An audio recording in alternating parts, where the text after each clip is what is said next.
اسی طرح جو ہے نبی اکرم صلی اللہ علیہ وسلم پہ درود بھیجنے سے بھی فرشتے نازل ہوتے ہیں. درود، اور خاص طور سے درود کب بھیجنا چاہیے، اور بالخصوص درود سے مراد درود ابراہیم، یہ سب سے افضل ہے. یہ جمعہ کے دن تو خاص کثرت سے بھیجنا چاہیے، زیادہ. اور درود کے اتنے فضائل ہیں، انشاءاللہ میں آگے فرشتے کس کے لیے دعا کرتے ہیں اور کس کے لیے بد دعا کرتے ہیں ایک اور عنوان آ رہا ہے، اس میں انشاءاللہ بات رکھوں گا. لیکن مختصر کہتا ہوں، فرشتے دعا کرتے اور درود کے فضائل میں ایک بات یہ آتی ہے، ایک صحابی نے کہا اللہ کے رسول اگر میں اپنی دعاؤں میں اگر ایک تہائی مطلب ایک چوتھائی درود پڑھوں تو 25%، میری دعا کا 25% صرف درود، کہ چل جائیں گا؟ تو آپ نے کہا کم ہے. تو کہا 35% اگر درود پڑھوں اور باقی میری دعا ہو. تو کہا زیادہ کرے تو بہتر ہے. تو کہا کہ آدھے میں درود بھیجوں، مطلب آدھی دعائیں درود اور آدھی دعائیں اپنے لیے کروں. ٹھیک ہے لیکن اور بڑا تو اچھا ہے. تو کیا کہا پورا میں صرف درود ہی بھیجوں؟ تو کہا تیرے لیے کفایت کر جائیں گے، کیونکہ جو درود پڑھتا ہے اس کے اللہ مسائل حل کر دیتا ہے اور مصیبت سے نکال دیتا ہے. تو کہا میں آج کے بعد صرف درود ہی پڑھوں گا اور دعا کرتا ہی نہیں ہوں. آپ سے کچھ نہیں کہا اور وہ چلے گئے نکل. اسی لیے آپ دیکھیے جب کوئی آدمی مصیبت میں پھنستا ہے، ہمارے پاس تو نہیں ہوتا لیکن عربوں کو دیکھیے آپ، مصیبت میں پھنسا کہ اللہم صلی علی محمد شروع کر درود پڑھنا، کیونکہ درود دعا ہے، درود کی وجہ سے مصیبت حل ہو جاتی ہے. کیونکہ آپ نے صحابی کو بتا، صحیح روایت ہے. بہت سے علماء کو آپ دیکھیے کوئی حوالہ نہیں ملا تو اللہم صلی علی محمد شروع ہو جاتا درود پڑھنا، اس لیے کہ مسئلہ ہے نا، حوالہ نہیں مل رہا کہاں ہے، دعا کے بدلے درود. تو وہ صحابی نے کیا کہا، ایک چوتھائی، ایک تہائی، آدھا، پورا. تو آپ خاموش ہے نا، یہ نہیں کہا کہ نہیں پورے دعا بھی کر، کہا میں اب صرف درود ہی بھیجوں گا. تو کہا اللہ تیرے سب مسئلے حل کر دیں گے جہاں درود ہی بھیجتا. بڑی بات ہے. درود پڑھنے والے کے لیے فرشتے بھی نازل ہوتے ہیں. اور حدیث کے اندر الفاظ اس طرح سے، طبرانی کی روایت ہے کہ جو ہے عقبہ بن عامر رضی اللہ عنہ فرماتے ہیں کہ نبی اکرم صلی اللہ علیہ وسلم نے کہا کہ جو شخص جو نبی اکرم صلی اللہ علیہ وسلم درود بھیجتا ہے تو وہ درود آپ تک پہنچا دیا جاتا ہے. یہ نسائی کی روایت ہے. ابو داؤد کی روایت میں الفاظ ہیں اپنے گھروں کو قبرستان نہ بناؤ اور میری خبر کو جو ہے میلہ گاہ نہ بناؤ.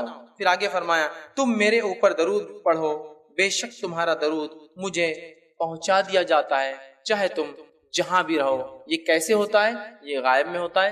اللہ بہتر اس کی فضیلت میں شامل ہے. بکثرت نبی اکرم صلی اللہ علیہ وسلم پہ درود بھیجنا ہے. کیا کرنا ہے؟ بکثرت نبی اکرم صلی اللہ علیہ وسلم پہ درود بھیجنا ہے جمعہ کے دن. بکثرت، بہت زیادہ. انٹینسٹی بڑھانا ہے. عموماً تو ہم بھیجتے ہی ہیں، انٹینسٹی بہت ہائی کر دینا. کس دن؟ جمعہ کے دن ہائی کر دینا. ٹھیک ہے، بکثرت درود. ٹھیک. اور اس کے تعلق سے جو روایت ہے وہ اوس بن اوس رضی اللہ عنہ فرماتے اور کہتے ہیں، یہ ابو داؤد کی روایت ہے، جمعے کے دن تمہارا بہترین دنوں میں سے، جمعے کا دن تمہارے بہترین دنوں میں سے ہے، لہٰذا اس دن مجھ پر بکثرت درود بھیجا کرو کیونکہ تمہارا درود مجھ پر پیش کیا جاتا ہے. اس دن مجھ پر بکثرت درود بھیجا کرو کیونکہ تمہارا درود مجھ پر پیش کیا جاتا ہے. کیونکہ دوسری حدیث میں تفصیلی الفاظ ہیں کہ ایسے اللہ نے مقرب فرشتے رکھے ہیں، جب مجھ پر درود بھیجا تو اس کو جمع کر لیتے ہیں اور وہ مجھ پر پیش کرتے ہیں. غائب کی بات ہے. کچھ علماء لکھتے ہیں غائب میں پیش ہوتا ہے اور کچھ لکھتے ہیں روز قیامت وہ پیش کر دیں گے. یہ فزیکل پریزنس میں پیش ہونے والی بات نہیں ہے. لیکن چلیے آگے بڑھتے ہیں. تو مجھ پر پیش کیا تھا تو خوب کثرت سے نبی اکرم صلی اللہ علیہ وسلم پہ ہم درود بھیجے.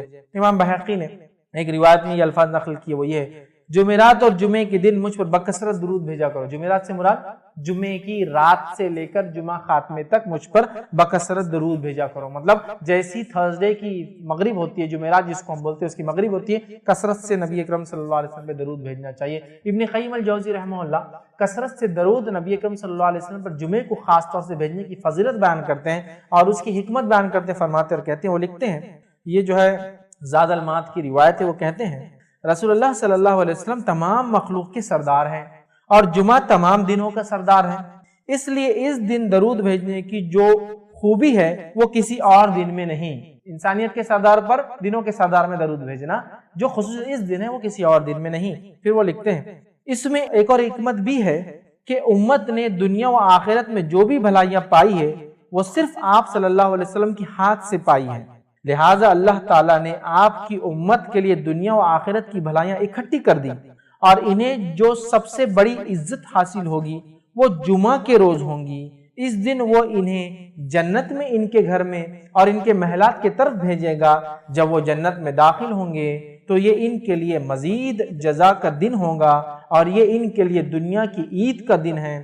اس دن اللہ تعالیٰ ان کے تمام درخواستوں اور ضرورتوں کو پورا کرتے ہیں اور کسی سائل کو رد نہیں کرتے. مسلمانوں کو ان ساری باتوں کا علم آپ صلی اللہ علیہ وسلم کے ہی توسط سے جو ہے حاصل ہوا ہے. لہٰذا اللہ تعالیٰ کی حمد و شکر اور آپ صلی اللہ علیہ وسلم کے حق کی تھوڑی سی ادائیگی کا یہ تقاضا ہے کہ ہم اس دن اور اس کی رات آپ پر بکثرت درود بھیجیں.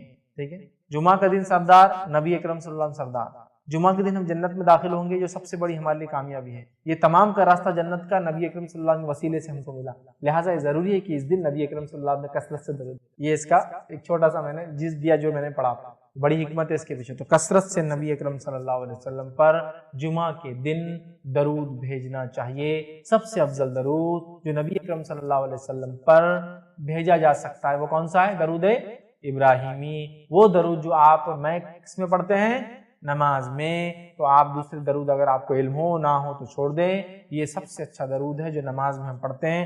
کثرت سے یہ درود پڑھ کے نبی اکرم صلی اللہ علیہ وسلم کو کریں، اور جب آپ پڑھتے ہیں تو خود بخود نبی اکرم صلی اللہ علیہ وسلم پہنچا دیا جاتا ہے، یا فرشتے حاضر ہوتے ہیں جو ایسے درودوں کو لے کر نبی کے پاس پہنچا دیتے ہیں یا دیں گے، یاد رکھیں جو بھی ہے، چونکہ غائب کا معاملہ کیسے ہوتا ہے واللہ اعلم.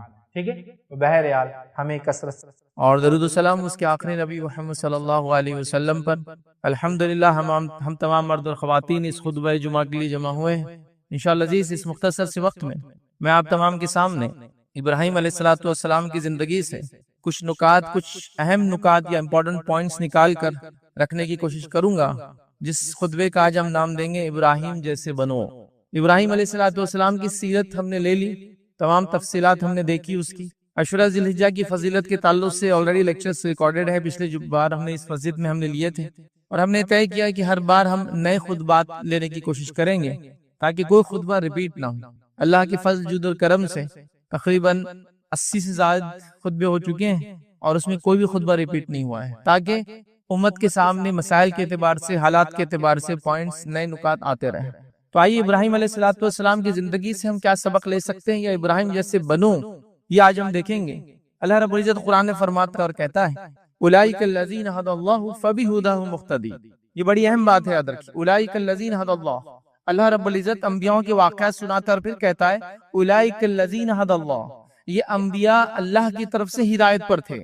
فبہداہ مقتدی، تو تم ان کی ہدایت کی پیروی کرنا، تو تم ان کے ہدایت، ان کے طریقے پر چلنا. ابھی لفظ دیکھیے مقتدی کا ہے، اور آپ سب جانتے ہیں، عربی جانتے ہو نہ جانتے ہو، نماز کو مسجد میں آتے ہیں تو امام کے پیچھے جو آدمی امام کے جیسی حرکت کرتا ہے ہو بہو، اس کو بولتے ہیں مقتدی، فالوور. امام نے اللہ اکبر کہا، اس نے بھی اللہ اکبر کہا، تو بولتے ہیں مقتدی ہے، وہ امام ہے، یہ فالوورز ہے اور وہ لیڈر ہے ان کا آگے جو کھڑا ہے نا. تو اسے کہتے ہیں اولئک الذین ھدی اللہ، یہ انبیاء اللہ کی طرف سے ہدایت پر تھے. فبہداہ مقتدی، تو تم لوگ ان کی ہدایت کی اقتداء کرنا، پیروی کرنا، جیسا انہوں نے کیا ویسا کرنا. طریقہ نبی اکرم صلی اللہ علیہ وسلم کا، لیکن ہدایتیں ان مواقع پہ جو انہوں نے کام کیا وہ کام تم کو بھی کرنا ہے.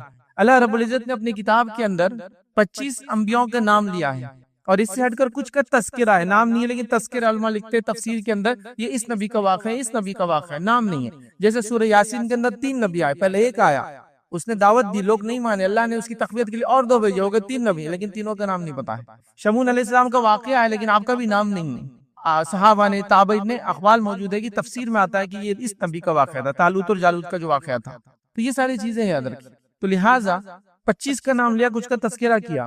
انبیاء تو 1,24,000 کے قریب آئے حسن روایت کے مطابق. تو جب 1,24,000 آئے تو پوروں کا نام اور پوروں کا واقعہ کیوں نہیں لیا؟ اس لیے کہ ان 25 کا نام لینے میں اور کچھ کے واقعہ سنانے میں قیامت تک کے لیے سب کے لیے ہدایت موجود ہو گئی ہے، یاد رکھیں. مطلب اب ان 25 انبیاء کے جن کا نام لیا گیا اور جن کا تذکرہ کیا گیا، اتنے واقعات ایک انسان کے لیے قیامت تک ہر فتنے سے بچنے کے لیے کافی ہے. اس بات کو سمجھنا ہے. اور ان کو جو ان کے واقعات کو بیان کیا گیا اس میں ہمارے لیے ہدایت ہے. طریقہ کار نبی اکرم صلی اللہ علیہ وسلم کہوں گا، لیکن ان کی ہدایتیں لی جائیں گی. اور ہر نبی کے واقعے کے اندر ایک مختلف ہدایت ہے، ایک مختلف پہلو زندگی کا، یاد رکھیں ہر نبی کے. جیسے آج کل کے نوجوانوں کے لیے یہ بات گزارش کروں گا، والدین سے بھی گزارش کروں گا، پہلے بھی جمعہ خطبہ میں کر چکا ہوں کہ آج کل کے نوجوانوں کو جو عشق مزاجی کے چکر میں، لو افیئر کے چکر میں، اور پتہ نہیں کتنے قسم کے سیکشول ریلیشن شپ کے چکر میں ہے. ٹھیک ہے، میں نہیں کہہ رہا ہوں کہ آج جو سن رہے ہیں وہ یہ سب کر رہے ہیں، لیکن سماج میں یہ سب ہو رہا ہے. اگر آپ کو نہیں پتا ہے تو ایک الگ بات. پھر یوسف علیہ السلام کی زندگی نوجوانوں کے سامنے رکھو کہ کتنا بہترین خوبصورت نوجوان، اور اس کے بعد فطرت سے ہٹ کر، فطرت کیا ہے دنیا میں بتائیں نا آپ کو، فطرت یہ ہے کہ مذکر مؤنث کو اپنی طرف اٹریکٹ کرنے کی کوشش کرتا ہے. فطرت سے ہٹ کر یہ خاتون ان کے اوپر جو گرویدہ ہو گئی، اور اس کے بعد انہوں نے اللہ سے ڈر کر وہ عمل نہیں کیا جس کا وہ آفر دے رہی تھی، حالانکہ مالدار تھی، مقام رکھتی تھی، کوئی بات باہر لیک ہونے کا چانس نہیں تھا، برائی خاموشی سے ہو جاتی تھی، بات دب جاتی تھی، لیکن کہا میں اللہ سے ڈرتا ہوں۔ تو اس واقعے میں یوسف علیہ السلام کی ہمارے لیے یہ عبرت ہے، یہ نصیحت ہے۔ پیرنٹس، والدین سمجھائے بچوں کو بیٹھ کر۔ تو ہر نبی کا واقعہ آپ جو بھی پڑھیں گے اس میں ہدایت کے کئی واقعات، طریقہ نبی کریم صلی اللہ علیہ وسلم کی سنت، لیکن ان کے واقعات سے ہم کو ہدایت لینا ہے، سمجھ لینا ہے، نصیحت لینا ہے، کنکلوژنز نکالنا ہے۔ اسی لیے تو واقعات بیان کی گئے۔ مجھے بتائیے، آپ اپنے بچوں کو جو بنانا چاہتے ہیں وہی واقعات بچوں کو سناتے ہوں گے نا؟ جیسا مثال کے طور پہ ایک آدمی اپنے بچے کو ڈاکٹر بنانا چاہتا ہے تو وہ ڈاکٹرز کے واقعات سناتا ہے، جس نے محنت کی، مشقت کی، راتوں کو جاگا، فلاں کیا، تکلیفیں اٹھائی، پتہ نہیں کیا کیا بیچ کر اپنی تعلیم کو کمپلیٹ کیا، فیس نہیں بھرنے کی وجہ سے 1 سال فیل رہا، بیک لاگ آ گیا، یہ ہوا وہ ہوا، لیکن آج یہ کامیاب ڈاکٹر بن گیا تو قصے سنائے جا رہے ڈاکٹر کے۔ سائنٹسٹ بنانا چاہے تو قصے سنائے جا رہے سائنٹسٹ کے۔ ہوتا ہے نہیں، نیچرل ہے۔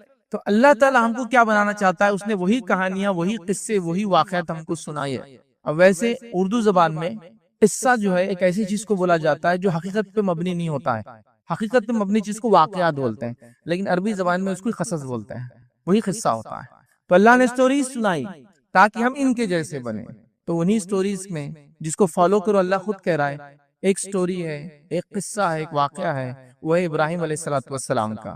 اور ابراہیم علیہ السلام کو واقعے سے ہم کو نصیحت تو لینا ہی ہے، لیکن ابراہیم علیہ السلام کی ایک اور خصوصیت ہے کہ اللہ رب العزت ان کے تعلق سے قرآن میں 2 مرتبہ اللہ رب العزت نے فرمایا، اور یہ دوسری ہی شخصیت ہے نبی اکرم صلی اللہ علیہ وسلم کے بعد جن کے تعلق سے یہ بات کہا گئے یا کہی گئی، یہ دوسری شخصیت ہے۔ آپ صلی اللہ علیہ وسلم کے بارے میں قرآن نے ایک اور دوسرا ان کے بارے میں اور 2 بار کہی کی سورہ میں اللہ رب العزت قرآن فرماتا کہتا ہے قد کانت لکم اسوۃ حسنۃ فی ابراہیم، کہ اے مسلمانوں تمہارے لیے ابراہیم میں اسوہ حسنہ ہے، اچھا نمونہ ہے، اچھی مثال ہے، ان کو دیکھ کر چلو۔ اور یہ بات نبی اکرم صلی اللہ علیہ وسلم کے تعلق سے بیان کی گئی۔ اور دوسری شخصیت سے ابراہیم علیہ السلام ہے، اور ان کے بارے میں اس صورت کے اندر 2 بار، ایک کے بعد ایک 2 بار بیان کیا گیا۔ تو ابراہیم علیہ السلام ہم لوگوں کے لیے اسوہ حسنہ ہے۔ اولئک الذین ھدی اللہ فبہداہ مقتدی کے تحت ہم کو ان کی ہدایت کی اقتداء اور پیروی کرنا ہے۔ تو آئیے ان کے واقعے سے کچھ کنکلوزیو پوائنٹس، ان کی سیرت سے کچھ مختصر چیدہ موتی جس کو کہیں گے وہ آپ کے سامنے آج اس خطبے میں رکھنے کی کوشش کروں گا، تاکہ ہم بھی ابراہیم جیسے بنیں، ان کے طریقے پر چلے، اللہ کو جیسے انہوں نے راضی کیا وہ کرے، جو صفتوں کے وہ حامل تھے وہ سب ہم کریں۔ بہرحال وقت نہیں کہ ابراہیم علیہ السلام کی صفتیں اور خصوصیتیں کیا تھی وہ آپ کے سامنے رکھوں، وہ کبھی موقع ملا تو ہم پھر دیکھیں گے، لیکن آج ہم ابراہیم علیہ السلام کے تعلق سے وہ کارنامے، وہ کام جو انہوں نے کیا ویسے بننے کی ہم کوشش کریں گے انشاءاللہ۔ اور ابراہیم علیہ السلام اتنی اہم شخصیت ہے کہ اللہ رب العزت نے نہ صرف ان کا واقعہ بیان کیا، واقعہ بیان کر کے ان کے واقعے کے اندر سے کچھ چیزوں کو قیامت تک کے لیے ہمارے سامنے جو ہے شاعر بنا دیا۔ شاعر سمجھتے ہیں، علامتیں اور نشانیاں بنا دیا۔ عمرے اور حج کو جاؤ تو صحیح کرو، یہ ان کی زندگی کے، ان کے بیوی کے واقعے سے لیا گیا ہے۔ ہر سال استطاعت ہے تو قربانی کرو، یہ ان کی زندگی میں ان کے بیٹے کے واقعے سے ہم کو لے کر دیا گیا ہے نا۔ تو ابراہیم علیہ السلام کا اس امت سے بہت یا بے حد گہرا تعلق ہے، یاد رکھیے۔ تو ان کی زندگی کا مطالعہ ضروری ہے۔ اس کے علاوہ ایک اور شخصیت ہے جس کے تعلق سے گزارش کروں گا، موقع ملا تو کبھی ہم دیکھیں گے بھی، وہ ہے موسیٰ علیہ السلام۔ یہ ایک ایسا نبی ہے جس کی پیدائش، قرآن و سنت دونوں ملا کر ان کی پیدائش سے لے کر ان کی وفات اور قبر تک کے تذکرے ملتے ہیں۔ یہ واحد نبی، اور اتنے واقعات ہیں کہ تب کم و بیش ہر بڑے صورت میں ان کا تذکرہ آ ہی جاتا ہے۔ تو گویا یہ بھی بڑی اہم شخصیت ہے، اور اس کے بعد کوئی نبی ہے جس کا تذکرہ اس کے بعد ہے تو ابراہیم علیہ السلام ہے۔ پھر تو ہمیں ابراہیم علیہ السلام کی زندگی کو نمونہ بنانا۔ آئیے آپ کی زندگی سے جو واقعات ہم کو ملتے ہیں اس میں سب سے پہلا واقعہ ہم کو ملتا ہے ابراہیم علیہ السلام نے خوب جد و جہد کی اور توحید کی دعوت لوگوں کو دی، اور حق اور باطل کے خلاف حق پر جم گئے۔ توحید کی دعوت یہ سب سے اہم چیز ہے آپ کی زندگی کی، یاد رکھیں، کیونکہ آپ جب نبی بنائے گئے کوئی مسلمان دنیا میں نہیں تھا آپ کے علاوہ، تو آپ نے سب سے پہلا کام توحید کی دعوت دی۔ یہ ہم کو بتاتا ہے کہ ہم لوگوں کو بھی اگر ترجیحات دینا ہے، کسی کام سے کام شروع کرنا ہے دین کا، تو سب سے پہلے وہ توحید کی دعوت سے شروع ہوگا، کیونکہ جس کے بعد توحید کی دولت نہیں، جس کے بعد اللہ کو ماننے کا صحیح تصور نہیں، باقی اس کے اعمال اس سے کچھ کام نہیں آنے والے، یاد رکھیں، چاہے پھر اپنے آپ کو مسلمان کیوں نہ کہے، اس سے کوئی فرق نہیں پڑتا۔ تو ان کی زندگی سے سب سے پہلی چیز جو ہم کو ملتی ہے وہ توحید کی دعوت ہے، اور حق پہ جم جانا اور برائی کے خلاف اڑ جانا، یہ آپ کی سیرت سے، آپ کی زندگی سے ملتا ہے۔ تو ہم بھی یاد رکھیے توحید کی دعوت لوگوں کو دے، توحید کا پیغام انسانیت تک پہنچائے، توحید کا پیغام اپنے بھائیوں مطلب مسلمانوں میں پہنچائے، توحید کو لے کر ہر جگہ ہم پہنچے، یہ سب سے اہم مشن تھا۔ اسی کے تحت نبی اکرم صلی اللہ علیہ وسلم بھی بھیجے گئے تھے، اور اسی مشن کو لے کر صحابہ پوری دنیا میں نکل گئے تھے، اور یہی ان کا اصل مقصد تھا، ایک اللہ کی طرف لوگوں کو بلانا، اللہ کی بندگی کی طرف لوگوں کو بلانا، اور شیطان کی بندگی سے ان کو نکالنا۔ اور شیطان کی بندگی کیا ہے؟ ہر وہ چیز جس کی عبادت اللہ کے ساتھ یا اللہ کے علاوہ ہوتی ہے وہ شیطان کی بندگی ہے، وہ طاغوت ہے، یاد رکھیں۔ تو طاغوت یاد رکھیں، ہر نبی کا پیغام تھا کہ انہوں نے طاغوت کو چھوڑنے کا حکم دیا، فاجتنبوا الطاغوت، طاغوت کو چھوڑنے کا اپنی قوموں کو حکم دیا۔ تو ہمیں بھی اس پیغام کو لے کر چلنا، یہ سب سے اہم دعوت ہے ابراہیم علیہ السلام کی، اس میں کوئی کمپرومائز نہیں ہے۔ لیکن کتنی افسوس کی بات ہے، ہم لوگوں کو توحید کی طرف نہیں بلا رہے ہیں، توحید کی دعوت دینے سے ڈر رہے ہیں، اقوام عالم سے ڈر رہے ہیں، اپنے وطن میں ڈر رہے ہیں۔ لیکن یاد رکھیے، توحید کی دعوت جب چھپائی جاتی ہے تو حالات بگڑ جاتے ہیں، توحید کا پیغام جب سنایا جاتا ہے تو حالات برابر ہوتے ہیں۔ ہم لوگ الٹا سمجھ رہے ہیں، توحید کا پیغام سنایا جائے گا تو حالات بگڑ جائیں گے، ہم سمجھ رہے ہیں توحید کا پیغام چھپایا جائے گا تو حالات اچھے رہیں گے۔ یاد رکھیں، نہیں، اس پیغام کو چھپانے کے نتیجے میں یہاں تک قومیں پہنچ جاتی ہے کہ وہ آپ کی گردن پر بھی ہاتھ ڈالنے لگتی ہے کہ آپ کیوں، کیونکہ ان تک وہ پیغام نہیں پہنچا جو پہنچانا چاہیے تھا۔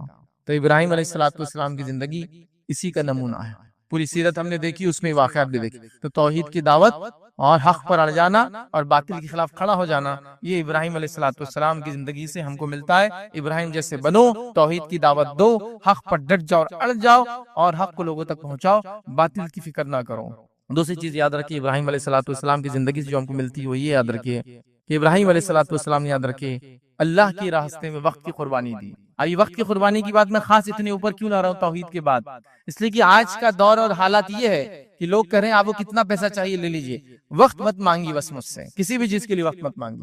جیسا مثال کے طور پر آپ کسی کے پاس چلے گئے، مسجد کا کام ہے، مدرسے کا کام ہے، تعلیم کا فلاں فلاں، پیسے لے کے چل جاؤ، میرے کو آؤ مت بولو، لیکن چونکہ وقت نہیں ہے انسان کے پاس، کسی کام کے لیے وقت نہیں اس کے پاس، نماز وغیرہ کو آ جائے تو بڑی بات، وقت نہیں، سمجھ رہے ہیں؟ تو ابراہیم علیہ السلام کی زندگی سے جو سب سے بڑی مثال ہم کو ملتی ہے، اللہ کے لیے وقت کو نکالا، زندگی کو لگا دیا، اپنے مشن کو پہچان لیا۔ اب آپ ایک سوال کر سکتے ہیں، اگر اللہ کے نام وقت لگانا ہے تو کیا پھر تجارت کرنا، تعلیم حاصل کرنا، اسکول کالج جانا، یہ سب کیا چھوڑتے ہم؟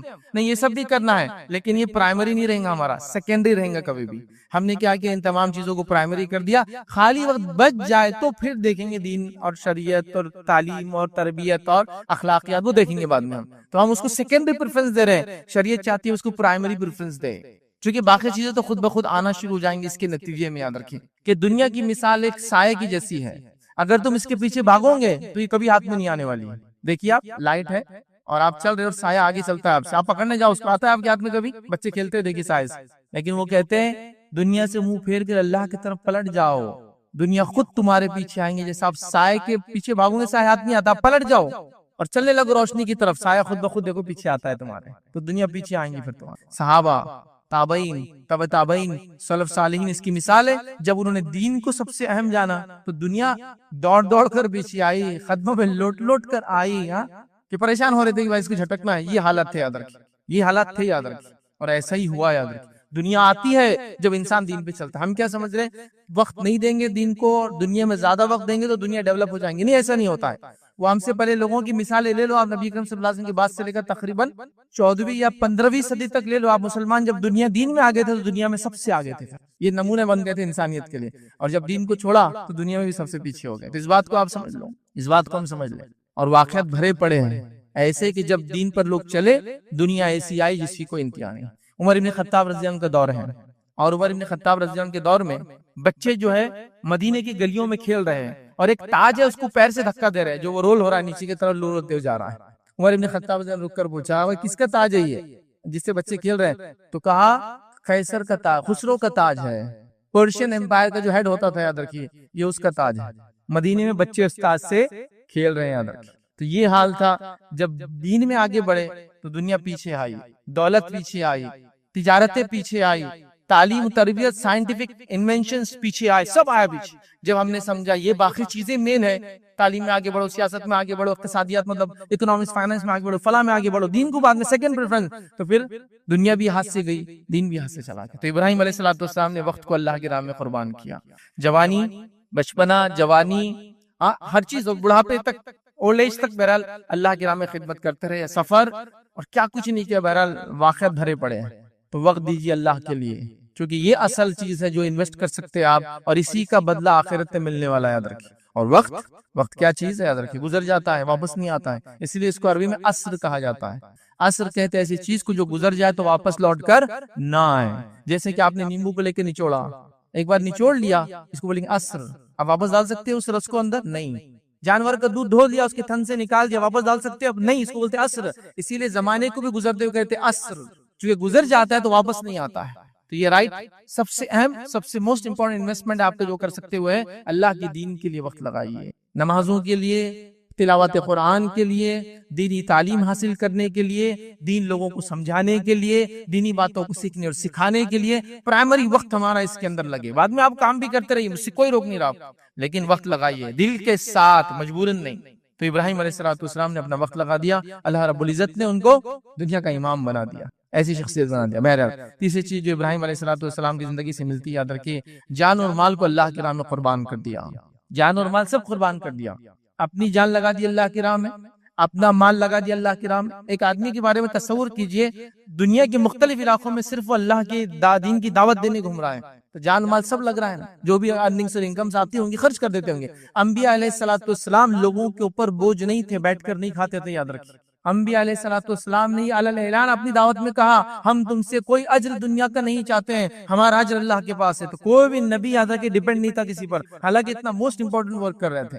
تو انہوں نے جان اور مال، ظاہر سی بات ہے اب اتنا آدمی جو دین کے لیے وقت لگا رہا ہے بہت زیادہ سرمایہ نہیں کر پاتا، بچا نہیں پاتا، خرچ ہو جاتا ہے اس کا. اور آپ اللہ کی راہ میں یاد رکھیے جان اور مال اپنا سب کچھ لٹا چکے تھے، جس کے نتیجے میں، اور اللہ رب العزت کے بارے میں یہ بات میں نے آپ کے سامنے رکھ دی تھی پہلے بھی، اللہ تعالیٰ قربانیوں کا قدردان ہے، وہ قربانیوں کو ضائع نہیں ہونے دیتا. یاد رکھیے. تو ابراہیم علیہ السلام نے وقت کے ساتھ ساتھ جو اہم چیز اور ایسٹ انسان کے پاس تھا، جان اور مال کی قربانی اللہ رب العزت کی راہ میں لگا دی. آج ہم یہ کام کے لیے بھی تیار نہیں ہیں. تھوڑی سی اگر آنچ آ جائے مجھ پر اگر توحید کی وجہ سے، تو میں اس کو برداشت کرنے کے لیے تیار نہیں ہوں. کیوں رشتے خراب کرنے کا، کیوں پڑوسی سے معاملہ خراب کرنے کا، کیوں ایسا کرنے کا، چھوڑ دو نا. اور چھوڑ دے رہے چیزوں کو. یاد رکھیے، مال خرچ کرنے کا معاملہ آیا تو اللہ رحم کرے، اللہ کے چند بندوں کو، نیک بندوں کو چھوڑ کر سب کا معاملہ یہ، وہ چاہتے سارے کام زکات میں نپٹا دی جائے امت کے. کوئی بھی کام بولتے زکات چلتی کیا، سارے چیزیں 2.5% میں نپٹانا چاہتے، اور وہ بھی سال میں نصاب کو مال پہنچتا ہے تو نکلتی ہے، ورنہ کسی کی نکلتی بھی نہیں ہے. تو وہ سب کام 2.5 میں نپٹا لو. آپ مسجد بنانا ہے تو زکات میں نکال لو، مدرسہ زکات میں چلا لو، اسکول زکات میں چلا لو، سب 2.5 میں ایڈجسٹ کر لو. اور اب تو لوگ اس سے بھی نیچے آ چکے. وہ انٹرسٹ میں ہوتا ہے کچھ، نعوذ باللہ انٹرسٹ چلتا ہے کیا اس کے لیے، اور انٹرسٹ کے لیول پہ آ گیا، 2.5 سے بھی نیچے چلے گئے. انٹرسٹ کہاں کا چلتا ہے بول رہے بتاؤ، وہ وہاں دینا چاہتا ہوں میں، چونکہ اتنا انٹرسٹ میرے پاس آ رہا ہے. اپنے انکم کا پرائم، اپنی کمائی کا سب سے بیسٹ. تو 2.5% تو فرض ہے، 97.5 کے بارے میں کیا ہے، وہ محبت کی زکات ہے. یہ شریعت کی زکات ہے، 2.5% دینا ہی ہے. لیکن جب اللہ سے بندہ محبت کرنے لگتا ہے تو 97.5 ہی نکال دیتا ہے، چونکہ وہ محبت کی وجہ سے زکات مطلب خرچہ کرتا ہے اللہ کی راہ میں. تو ابراہیم علیہ السلام نمونہ ہے جان اور مال خرچ کرنے میں. آگے بڑھتے ہیں. ابراہیم علیہ السلام نے اللہ کی خاطر اپنے گھر کو چھوڑ دیا. معمولی چیز نہیں. یاد رکھیے، لوگ جب کمانے باہر جاتے ہیں نا، تو کبھی ایئرپورٹس میں کھڑ رہ کے دیکھیے، کمارا بھی ہے تو وہ لوٹ کے ماں سے ملنے آ رہا، باپ سے ملنے آ رہا، رشتہ دار سے ملنے، اس کو دل جانا چاہتا نہیں. حالانکہ واپس آنے والا تھوڑی ہمیشہ کے لیے جا رہا ہے، اس کو بیچا تھوڑی یا غلام تھوڑی ہو، تو بھی اس کا دل لگتا ہے. صرف گھر چھوڑ کر کمانے کے لیے جا رہا ہے، حلال، ہمیشہ کے لیے نہیں جا رہا ہے. تو یہ حال ہے. پھر اگر بیوی بچے پیچھے ہو، پھر تو لینے پہ دے رہے ہیں، جس کو رو رہا ہے، پریشان ہو رہا ہے، جانے کے بعد دل نہیں لگ رہا ہے اس کا، یہ ہو رہا ہے گھر چھوڑنے سے. ابراہیم علیہ السلام نے اللہ کی خاطر گھر چھوڑ دیا. والد نے وارننگ دی تھی نا، ابراہیم اگر اب آج کے بعد تم نے کچھ کہا تو تمہیں کیا کروں گا، پتھر مار کے قتل کر دوں گا. تو ابراہیم نے کہا تم پر سلامتی، اور گھر چھوڑ کر نکل گئے. تو اللہ کے لیے گھر چھوڑنا. دیکھیے رشتہ دار آپ کے اچھے ہو برے ہو، ایون مومن ہو یا کافر ہو، تب بھی آپ ان کے ساتھ رہنا چاہتے ہیں. یہ نیچرل انکلینیشن ہے، فطری جھکاؤ ہے انسان کا، وہ چاہتا ہے. دیکھیے کسی انسان کو پوچھے جو ابھی US میں چلا گیا، ہوں گے نا آپ کی رشتہ دار جان پہچان، کینیڈا چلا گیا، XYZ چلا گیا، اس سے کبھی پوچھیے اورنگ آباد میں آ کے واپس رہنا کیسا دل چاہتا ہوتا ہے. اگر مجھے اتنی انکم ہو جائے نا، واپس آ کے یہیں بس جاؤں گا. سمجھا، میرے حالات، میری مجبوریاں، بچوں کی تعلیم، فلاں کی شادی، بہنوں کی شادی، بیٹیوں کی شادی، یہ فلاں کے لیے میں وہاں رکا ہوں، موقع ملا تو واپس اپنے وطن آ جاؤں گا. تو وطن، گھر بڑی اہم چیز ہوتی ہے. ابراہیم علیہ السلام نے اللہ کے لیے گھر چھوڑ دیا، اور گھر چھوڑ کے اب کس ایج میں نکلے نہیں جانتے، لیکن ارلی ایج زندگی کا بالکل جوان تھے، بہرحال گھر چھوڑنا پڑا اپنے والد کا، چونکہ والد نے قتل کی وارننگ دے دی تھی، نکل گئے اس دعا کے ساتھ کہ اللہ تم پر رحم کرے، میں تم پر تمہارے لیے سلامتی کی دعا کرتے رہوں گا، اور کرتے رہے جب تک کہ اللہ نے روکا نہیں ان کو۔ قرآن نے کہا کہ ابراہیم علیہ السلام کو روکا ہے کہ بس مشرک کے لیے دعا نہیں قبول ہوتی، بہرحال تو گھر کو چھوڑنا، اسی طرح والد اور خاندان کو چھوڑنا آپ کی عظیم قربانیوں میں سے قربانی ہے۔ کس کے لیے؟ اللہ کے لیے۔ ہم لوگ بیوی کے لیے چھوڑ رہے ہیں، جھگڑے کی وجہ سے چھوڑ رہے ہیں، اختلاف کی وجہ سے چھوڑ رہے ہیں، عزت نہیں ملی بول کے بھی چھوڑ رہے ہیں کچھ لوگ، شادی میں عزت نہیں بڑے بھائی کو، چلو میں اور میری بیوی جا رہے گھر چھوڑ کر، تو ہم دنیا کے لیے چھوڑ رہے ہیں، دین کے لیے انہوں نے گھر بھی چھوڑ دیا، والد کا گھر چھوڑ دیا، یاد رکھے گھر سے نکل گئے۔ یہ بڑی جس کو کہتے ہیں، جو لوگ جانتے ہیں، جو لوگ سمجھتے ہیں، ان کو سمجھ میں آئے گا کہ والد اور خاندان کو چھوڑنا کتنا مشکل ہوتا ہے ایک انسان کے لیے۔ تو آپ نے اپنے والد کو چھوڑا، اپنے خاندان کو چھوڑا۔ ہم دنیا کے لیے یہ سب کر رہے ہیں، دین کے لیے نہیں ہو رہا، لیکن آپ نے دین کے خاطر یہ کیا، والد کے وارننگ کو چھوڑ دیا۔ اسی طرح آپ نے قربانی میں ایک عظیم قربانی دی، اپنا وطن اللہ کے لیے چھوڑ دیا، وطن چھوڑ دیا۔ اب چھوڑا کیا، لے جائے گئے اٹھا کر، گرفتار کر لیے گئے۔ میں یہ نہیں کہوں گا جیل میں ڈالا کہ پتہ نہیں اس زمانے میں کیا سسٹم تھا، لیکن گرفتار تو کیے گئے، اٹھائے گئے، بادشاہ وقت کے پاس موجود کیے گئے، آگ میں ڈالے گئے۔ اس نے سمجھا آگ میں چونکہ بچ گئے، اب اس سے زیادہ بات کو آگے بڑھانے سے حق بات ظاہر ہو جائیں گی، ابراہیم کو جلا وطن کر دو، سٹی سے نکال دو، بستی اور شہر سے باہر کر دو، تو چلو ہم سیف ہو جائیں گے، تو جلا وطن کر دیا، تو وطن سے بے وطن ہو گئے، یاد رکھیے۔ تو وطن کو چھوڑنا پڑا۔ وطن کیا ہوتا ہے، اس کی محبت لوگوں کے دل میں کیا ہوتی ہے، یہ فطری چیز ہے، یاد رکھیے۔ جو لوگ آزادی کے بعد جن کو موقع ملا لیفٹ اور رائٹ جانے کا، اس ملک کو چھوڑ کر چلے گئے، 75 سال بعد بھی آج بھی ان سے آپ پوچھے تو کہتے ہیں موقع ملا تو پھر اپنے وطن واپس آئیں گے، ہے نا؟ دیکھیے یہ محبت ہوتی ہے۔ 100 سال سے کسی کا خاندان فلاں جگہ جا کے بس گیا کمانے کی وجہ سے، آج بھی آپ سوال کریں گے تو کہیں گے وطن تو وہی ہے بھائی، آنا ہم پسند کریں گے، یہ ہوتی محبت۔ تو وطن چھوڑا، والد کا گھر چھوڑا، اپنے خاندان کو چھوڑا، یہ دین کے لیے یاد رکھیں عظیم قربانیاں دی، یہ بڑی اہم بات ہے، یاد رکھیں۔ تو یہ بھی ملتا ہے ہم کو کہ اللہ کی راہ میں ہم اس سب چیزوں کو قربان کرنے کے لیے ریڈی رہے، جیسے ابراہیم علیہ السلام نے کیا۔ اسی طرح یاد رکھیے اللہ کی راہ میں سب سے محبوب چیز اللہ نے جب بھی ڈیمانڈ کی، ابراہیم علیہ السلام سب سے آگے کھڑے تھے اس چیز کو قربان کرنے کے لیے۔ اب اوپر کی قربانیاں گھر بار وطن وہ تو ہو گیا، لیکن محبوب چیز جو انسان کو ہوتی ہے وہ ہوتی جان اپنی اور بیوی بچے، وہ بھی قربان کر دے۔ جب اللہ نے ڈیمانڈ کیا، بچہ پیدا ہوتا ہے تو اسے شادی کرتے ہیں، حاجر علیہ السلام سے بچہ پیدا ہوتا ہے، اسماعیل نام رکھا جاتا ہے، بچہ دودھ پیتا ہے، اللہ کہتا جاؤ اس کو فلاں جگہ چھوڑ دو، چلے گئے چھوڑنے کا، کوئی آواز نہیں، کوئی چوچرا نہیں، کوئی سوال نہیں، کوئی یہ نہیں کہ ایسا کیوں اور ویسا کیوں، یہاں بھی ہو سکتا ہے، لے گئے اور لے جا کر چھوڑ دیا۔ سب سے محبوب چیزوں کو اللہ کی راہ میں قربان کیا، رکھیے لے جا کر اپنے بیوی کو اور شیر خوار بچے کو، دودھ پیتے بچے کو لے جا کر اس جگہ چھوڑ دیا جہاں اللہ رب العزت نے حکم دیا تھا، یاد رکھیے۔ تو اپنے بیوی کی قربانی دی، اپنے بچے کی قربانی دی، اور اس سے بڑھ کر کہ ان کی جدائی اللہ نے حکم دیا، جدائی تو پڑ گئی، اس کے بعد اللہ نے حکم دیا جا کر اس ننھے منھے بچے کو ذبح کر دو۔ آپ ذبح کرنے کے لیے نکلے، بچے کو لٹا دیا، اور چہرے کے بل نہیں لٹایا کیونکہ اس میں نظریں مل جاتی تو انسان کے دل میں محبت آ جاتی ہے، گردن کے بل لٹایا، مطلب پیشانی کو نیچے رکھا، اور اب چھری پھیر چکے تھے، آواز آئی اے ابراہیم تم نے اپنا خواب سچ کر دکھایا۔ اللہ کو قربانی انسان کی نہیں چاہیے تھی، اللہ وہ جذبہ دیکھنا چاہ رہا تھا، تو ابراہیم نے وہ جذبے کو بھی پورا کر دیا کہ جہاں بیوی بچوں کی الگ کرنے کی قربانی دی، وہیں اس قربانی کے لیے بھی ریڈی ہو گئے کہ اگر ذبح کرنے کا فزیکل سینس میں اللہ حکم دے کہ ذبح کر دو تو میں وہ بھی کر دوں گا اللہ کے لیے، تو ہر چیز قربان کر دی۔ تو ابراہیم علیہ السلام کی زندگی یہی سکھاتی ہے۔ آج ہم جانور کو ذبح کرتے ہیں تو جانور کو ذبح تو کر رہے ہیں، لیکن قربانی کا جذبہ ابھی بھی نہیں جاگا ہے۔ جانور کو تو ذبح کر رہے ہیں لیکن قربانی کا جذبہ ابھی بھی نہیں جاگا ہے۔ بازو کے جانور نے میرے جانور کے اس میں چارے منہ ڈالے تو اس پہ جھگڑا چل رہا ہے، اور یہ جانور کو اللہ کے راہ میں پورا قربان کرنے والا ہی، لیکن قربانی کیا، قربانی تو دی جا رہی ہے، لیکن حال کیا ہے؟ قربانی اللہ کی راہ میں دی جا رہی ہے، چمڑے کو کسی کو دے دیا جا رہا ہے چونکہ ہم کو اس کا استعمال نہیں آتا ہے، گوشت پورا کھا لیا جا رہا ہے۔ وہ بھی تو جذبہ جاگے کہ پھر غریبوں کو، مسکینوں کو، محتاجوں کو، بے سہاراؤں کو، اور ہمارے نان مسلم برادران جو یہ کھاتے ہیں ان تک پہنچاؤں تاکہ وہ اسلام سے قریب آئے۔ بہت سے لوگ سوال کرتے ہیں کہ اگر مسلموں کو قربانی کو دیا جاتا ہے؟ ہاں دیا جا سکتا ہے، ہر اس شخص کو جو کھا سکتا ہے۔ یہ محبت بڑھانے کا اچھا موقع ہے، کھاتا ہے کھلاؤ، بلاؤ، تحفتاً دو، یہ بڑی اہم بات ہے، یاد رکھیے۔ بہرحال یہ بھی حصہ یاد رکھیے۔ تو قربانی یاد رکھیے ہم کو سبق دیتی ہے کہ ابراہیم نے جیسا اپنے وقت کی، جان کی، مال کی، وطن کی، بیوی کی، بچوں کی، سب چیز کی قربانی دی، تو میں بھی جانور کے گردن پہ چھری پھیر کر یہ اعلان کرتا ہوں کہ میں بھی اس جذبے کے ساتھ اللہ تیری راہ میں قربانی دینے کو آج بھی ریڈی ہوں، جیسا ابراہیم جب ریڈی تھے۔ یہ اس کا پیغام، یہ میسج ہے قربانی کا۔ اب رسمی قربانی تو باقی ہے، رسمی سمجھتے نا، ایک کسٹم ہے بس کہ چوری پھیر دینا ہے، بس کیسے کیا بس نہیں معلوم، باپ دادا کرتے تھے ہم کو بھی کرنا ہے، جذبہ نہیں جاگا، وہ بات دل میں نہیں آ رہی کہ یہ تو آخر نتیجہ ہے، یہ تو جس کو کہیں گے بالکل پیک اور چوٹی ہے جو ہم کر رہے ہیں، لیکن اس کے پیچھے ایک بیک گراؤنڈ اور پوری کہانی ہے جس سے مجھے اور آپ کو نصیحت لینا، اللہ کی راہ میں جان مال بیوی بچے سب چیز کی قربانی دینا، یہ واقعہ ہے۔ تو ہم نے ایک رسمی قربانی تو لے کرنا چاہیے، میں اسے انکار نہیں کر رہا ہوں کہ کوئی رسمی طور سے کرتے رہے، یاد تو رہے گا، لیکن ریئل میسج کو بھی یاد کیجئے نا۔ صرف جانور کی گردن پہ چھری پھیرنا ہے تو کئی لوگ پھیر رہے ہیں ایسے، کئی مذاہب میں اس کی اجازت ہے، کر رہے ہیں اپنے معبودوں کو خوش کرنے کے لیے۔ ہم اللہ کو خوش کرنے کے لیے کرتے ہیں، لیکن اللہ کو خون اور یہ جو جانور کا یہ گوشت وہ نہیں پہنچتا ہے۔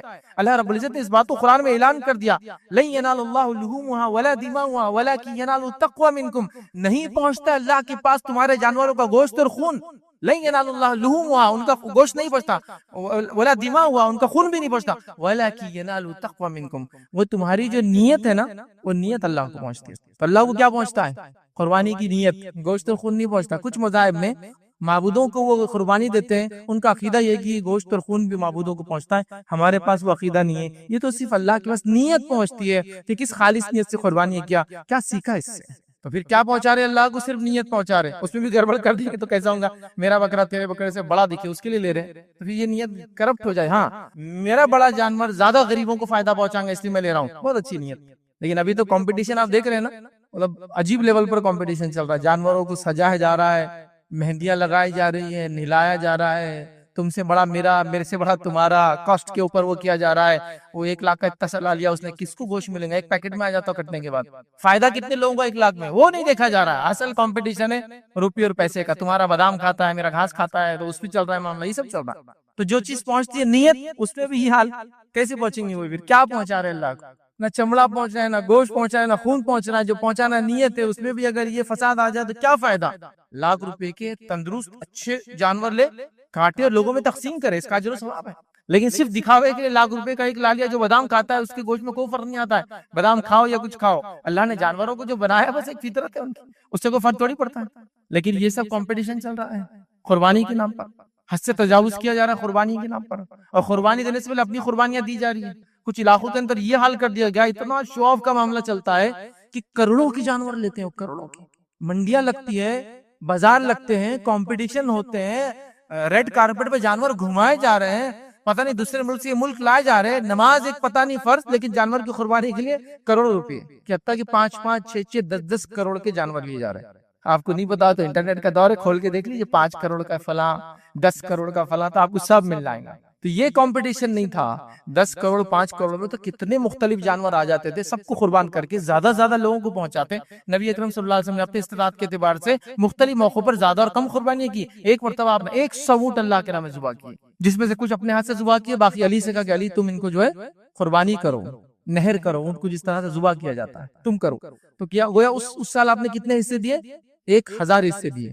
ایک اونٹ میں قربانی میں 10 حصے ہوتے ہیں اور حج کے اندر 7 حصے ہوتے ہیں، تو اس 10 کے حساب سے 100 اونٹ مطلب 1000 حصے دیے۔ ایک مرتبہ آپ نے اپنے اور اپنے خاندان کی طرف سے ایک بیل ذبح کیا، مطلب 7 حصے دیے ایک مرتبہ، اور آخری قربانی جو آپ نے کی اس میں آپ نے اپنے اور اپنے خاندان کی طرف سے ایک چت کا بڑا بکرا ذبح کیا۔ تو سارے ہم کو بتا دیے گئے، کم سے کم اور زیادہ سے زیادہ سب آ گیا ہمارے پاس۔ تو اللہ نے دیا تو ملٹیپل اینیملز، لیکن نہیں، یہ شو آف والا اینیمل رہتا ہے جو پتہ نہیں کتنے کروڑ کا آتا ہے۔ ابراہیم علیہ السلام نے، اللہ نے جب ڈیمانڈ کیا اپنی سب سے قربان چیزیں یہ اللہ کی راہ میں لگا دی، ابراہیم علیہ السلام آزمائشوں سے گزرے اللہ کے واسطے۔ ہم باقی سب چیزوں کو تیار ہے، ٹیسٹ اور آزمائش کو تیار نہیں، لیکن بغیر آزمائش کی کامیابی نہیں ہے، بغیر ٹیسٹ کے ریزلٹ نہیں ہے۔ یہ اللہ کی فطرت رہی ہے کہ لوگوں کو اور قوموں کو اس نے آزمایا جب انہوں نے ایمان کی بات اور دعویٰ کیا، آزمایا جان سے، مال سے، تجارت کی کمی سے، کھیتی باڑی کی کمی سے، اولاد کی کمی سے، سب چیزوں سے آزمایا یاد رکھیں، اور جب وہ ٹیسٹ سے گزرے تو وہ کامیاب ہوں گے دنیا میں، وہ کامیاب ہوں گے آخرت میں۔ تو آزمایا گیا ابراہیم علیہ السلام کی آزمائش فزیکل بھی رہی، خود پر بھی، اور دوسرے ذہنی طور سے بھی آپ نے آزمائشوں سے گزرے۔ سب سے پہلے تو ایک عمر گزر چکی تھی، اللہ نے حکم دیا ختنہ کا، اس سے پہلے ختنہ نہیں کی جاتی تھی۔ ابراہیم علیہ السلام نے اس عمر میں اپنے ہاتھ سے اپنی ختنہ کی، مشکل ہوتا ہے انسان، اللہ کا حکم تھا لیکن۔ تو دیکھیے ٹیسٹ، فزیکل ٹیسٹ ہوگا، خود کا ٹیسٹ۔ اس کے بعد یاد رکھیں ہجرت کی اللہ کی راہ میں، کیسی آزمائش، گھر بار چھوڑا وہ تو ہوگا، لیکن اب ٹیسٹ، ٹریول کرنا ہے، ایک ملک سے دوسرے ملک، دوسرے ملک سے تیسرے ملک، آپ مصر تک گئے، یہ بات تو ثابت ہے حدیث سے، آپ جو ہے شام کے اندر رہے، یہ بات بھی حدیث اور اس سے ثابت ہے، یاد رکھیے شام میں آپ تاریخ اعتبار ثابت آپ شام میں رہے، فلسطین والا جو علاقہ ہے، فلسطین، لبنان، جارڈن، ٹھیک ہے، یہ جو علاقہ یاد رکھیے اس کو پہلے شام، 4-5 کنٹری پہلے ایک ہی ملک تھا اس کو بولتے تھے شام، تو آپ سیریا شام گئے، یاد رکھیے وہ سفر کیا، آپ رہنے والے کہاں کے تھے؟ عراق کے تھے، بابل، تو وہاں سے نکل کے وہاں تک مطلب کئی ممالک کا سفر اللہ کے لیے کہ ہجرت 5 بار، تو آپ صرف جو حاجرہ علیہ السلام کو مکہ چھوڑ کے گئے اس کے بعد وہاں ملاقات کے لیے، اس کے علاوہ کتنی بار نہیں معلوم، تو اللہ کی راہ میں ہجرت کرنا۔ اور حدیث میں آتا ہے نبی اکرم صلی اللہ علیہ وسلم نے فرمایا یہ پہلے انسان تھے جنہوں نے اللہ کے راہ میں ہجرت کی، ابراہیم اور لوط علیہ السلام، فرسٹ لوگ تھے جنہوں نے ہجرت کی، اس کے بعد دوسری ہجرت ان لوگوں نے کی جو حبشہ گئے نبی اکرم صلی اللہ علیہ وسلم کے حکم پر، اور سیکنڈ ہیومینٹی کی ہجرت یاد رکھیے، فرسٹ تھی سیکنڈ، اس سے پہلے کبھی انسانیت کو دین کی وجہ سے اپنا علاقہ ہے وطن چھوڑنا نہیں پڑا تھا، یہ فرسٹ ٹائم تھا، سیکنڈ ٹائم نبی اکرم صلی اللہ علیہ وسلم کے زمانے میں ہوا۔ تو آپ نے کیا کیا کیا؟ خود ختنہ کی، اللہ کی راہ میں ہجرت کی، یاد رکھیے رشتوں کو چھوڑ دیا، گرفتاری آپ کی ہوئی، کیا کہ نہیں، آگ میں آپ ڈالے گئے، جلا وطن کیے گئے، یاد رکھیے، لیکن ہر کام اللہ کی محبت میں کر گزرے۔ آگ میں ڈالا جانا کوئی عام آزمائش ہے؟ آپ سوچیے کوئی عام ٹیسٹ ہے؟ آپ کے سامنے آگ اور کہا جائے ایمان اگر نہیں چھوڑتے ہو یا بادشاہی وقت کو رب نہیں مانتے ہو تو آگ میں، یا پھر معبودوں کے خلاف بات کرنا نہیں، آگ میں ڈال دی جاؤں گے، تو انسان کی حالت کیا ہو جائیں گی؟ آپ ہنسی خوشی آگ میں چلے گئے، اللہ تعالیٰ نے آپ کو آگ سے بچا لیا۔ لیکن آپ سائیکولوجیکلی ایک آدمی کی ذہنیت کے بارے میں سوچیں کہ اس پہ کیا اثر پڑتا ہے جب وہ اس سے عدالت ہوتی ہے۔ انبیاء علیہ السلام انسان ہی ہوتے ہیں، روبوٹس نہیں ہوتے ہیں کہ ان پہ امپیکٹ نہیں ہو رہا ہے، ہوتا ہے۔ نبی اکرم صلی اللہ علیہ وسلم کی جب 2 بیٹیوں کو طلاق دے دی ابو لہب نے، اس کے بیٹوں سے نکاح ہوا تھا، ودائیگی نہیں ہوئی تھی، جیسی اللہ کے رسول صلی اللہ علیہ وسلم نے اعلان کیا ایمان کا، اس نے دونوں کو طلاق دی، اللہ کے رسول صلی اللہ علیہ وسلم کو ذہنی تکلیف ہوئی۔ آپ کا پڑوسی ابو لہب نبی اکرم صلی اللہ علیہ وسلم گھر میں کچرا ڈالتا تھا روز صرف تکلیف دینے کے لیے، سوچو آپ کا پڑوسی روز کچرا ڈالا آپ کے روز، کتنی تکلیف ہوتی ذہنی، ہے نا؟ ذہنی تکلیف انبیاء کو بھی ہوتی ہے، پریشان وہ بھی ہوتا ہے۔ تو ابراہیم علیہ السلام سوچیے اب آگ میں ڈالے جا رہے ہیں، وہ رات کیسی گزری ہوں گی، آنکھ کے سامنے کھڑے ہیں، وقت کیسا ہوں گا، وہ نہیں جانتے کہ تقدیر میں کیا لکھا ہے، اللہ ہو سکتا ہے اسے موت دے دے، ان کو نہیں پتا ہے کہ ابھی معجزہ ہونے والا ہے، ٹیسٹ۔ تو آزمائش، ہجرت کی آزمائش، رشتہ چھوڑنے کی آزمائش، گرفتار ہونے کی آزمائش، آگ میں جانے کی آزمائش، کتنی آزمائشوں سے گزرا تھا کہ وطن کو چھوڑنے کی آزمائش، بیوی بچوں کو چھوڑنے کی آزمائش، کیونکہ میں الگ لے چکا ہوں اس لیے اب رکھ نہیں رہا ہوں، وہ قربانی میں ہم نے لے لیا، تو یہ ساری آزمائشوں سے ابراہیم علیہ السلام جو گزرے، یاد رکھیے۔ تو ابراہیم جیسے بنو ان تمام چیزوں کی قربانی کے لیے تیار رہو، یاد رکھو، اور قربانی کا معاملہ ہی ایسا، یاد رکھیے قربانی کا معاملہ ہی ایسا ہے۔ اس کی مثال کسی دینے والے نے کہی تھی، بہت رف مثال ہے، لیکن مثال دینے والے نے بڑی اچھی مثال دی تھی کہ جو کٹتے ہیں، قربانی کی بات ہو رہی، وہ بڑھتے ہیں۔ تو قربانی دینے کے لیے جو قومیں ریڈی ہے وہ دنیا میں پھلتی پھولتی اور آگے بڑھتی ہوئی، یاد رکھیں۔ جو قربانیاں دینے کے لیے ریڈی نہیں ہے وہ قومیں پیچھے ہو جاتی ہے، یاد رکھیں، وہ باقی بھی نہیں رہتی ہے، ختم بھی ہو جاتی ہے۔ اس کی مثالیں میں نام لے کر دینا بھی نہیں چاہتا ہوں۔ وہ جو لوگ قربانی کے لیے تیار ہوتے ہیں، صحابہ کی جماعت سے شروع کیجئے اس معاملے کو، تو دیکھیے دین بھی آگے بڑھا، حکومتیں بھی آگے بڑھی، تمام معاملات بھی آگے بڑھے۔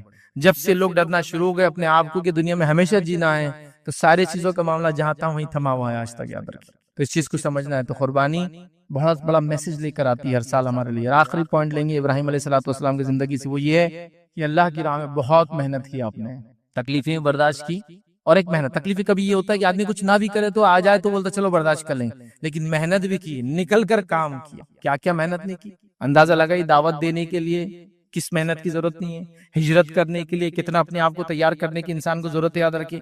لیکن ان تمام چیزوں کو جو آلریڈی میں لے چکا ہوں نہیں رکھتے ہوئے آپ نے بڑی محنت کی، آپ نے سفر کی اللہ کی راہ میں۔ مصر گئے تو ابھی کوئی آپ کو مصر میں یہاں سے وطن سے نکال کر مصر نہیں بھیجا گیا تھا، وطن سے نکال دیا گیا تھا، بابل سے نکل گئے تھے، اس کے بعد آپ دنیا میں کہیں بھی جا سکتے، آپ نے اللہ کے دین کی دعوت کے لیے آپ مصر پہنچے، آپ شام گئے، آپ نے مختلف سفر کی۔ اس کے علاوہ یاد رکھیں کعبے کی تعمیر، اللہ فزیکلی محنت کرنے والے انسان تھے، کعبے کی تعمیر کے تعلق سے آپ آئے، اور اسماعیل اور ابراہیم علیہ السلام نے دونوں نے کعبے کی تعمیر کی، اور تعمیر کرتے وقت یہ دعا کرتے تھے، ربنا تقبل منا انک انت السمیع العلیم۔ قرآن کی جو دعا ہے یہ ان دونوں کی دعا ہے کہ اللہ ہم سے قبول کر اس عمل کو۔ اس سے پتہ چلتا ہے جب بھی کوئی نیکی کرو تو دعائیں کرو اس کے ساتھ، اللہ قبول کر اس نیکی کو۔ کوئی شور نہیں ہے کہ آپ نے کر لیا تو وہ قبول ہی ہو گئی۔ کہ ابراہیم علیہ السلام شور نہیں تھے، دعائیں مانگ رہے پھر بھی، چونکہ پتہ نہیں نیت میں کہاں کھوٹ رہ جائے، کہاں گڑبڑ ہو جائے، رب العزت کون سی بات پسند نہ ہے تو ربنا تقبل منا، اللہ ہم سے قبول کر، انک انت السمیع العلیم، تو سننے والا اور علم رکھنے والا ہے۔ تو نیکی کے وقت دعا کرنا یہ ابراہیم علیہ السلام کی سنت اور طریقہ ہے، ہم نے بھی کرنا چاہیے ہر نیکی کے وقت۔ تو لہٰذا سفر کیا، کعبے کی تعمیر کی، اور بہت کچھ کیا، یاد رکھے انتھک محنت آخر وقت تک ابراہیم علیہ السلام نے کی۔ تو تو یہ چند نکات یاد رکھیں جو میں نے مناسب سمجھے تھے ابراہیم علیہ السلام کی زندگی سے رکھوں. اس میں بڑوں کے لیے نمونہ ہے، بچوں کے لیے عبرت اور سبق ہے، مردوں کے لیے اس کے اندر نمونہ ہے، خواتین کے لیے اس کے اندر عبرت اور سبق ہے، سب کے لیے یاد رکھیں. چونکہ ابراہیم علیہ السلام کا خاندان بھی قربانیاں دینے کے لیے ریڈی تھا. ہر وقت جب ڈیمانڈ انہوں نے کیا انہوں نے قربانی دی، جس چیز کی کیا دے دی. تو عورت بھی، مرد بھی تیار تھے، عورتیں بھی تیار تھی، بچے بھی تیار تھے، بوڑھے بھی تیار تھے، ہر عمر کے لوگ تیار تھے اللہ کی راہ میں قربانی دینے کے لیے. لہٰذا ہمیں بھی چاہیے اس عید الاضحیٰ کا یہ سبق لے کے چلے کہ دین پر اگر چلنا ہے تو دین قربانی ڈیمانڈ کرتا ہے. قربانی اگر دوں گے تو اللہ تعالیٰ اس کا بہت قدردان ہے. قربانیوں کا بدلہ اس دنیا میں بھی دیا جائے گا اور آخرت میں تو بس انہی لوگوں کے لیے بدلہ ہے جو دنیا میں اپنا سب کچھ اللہ کے لیے لٹا کر گئے. یاد رکھیں. تو لہٰذا اس میسج اور اس پیغام کو یاد رکھیں.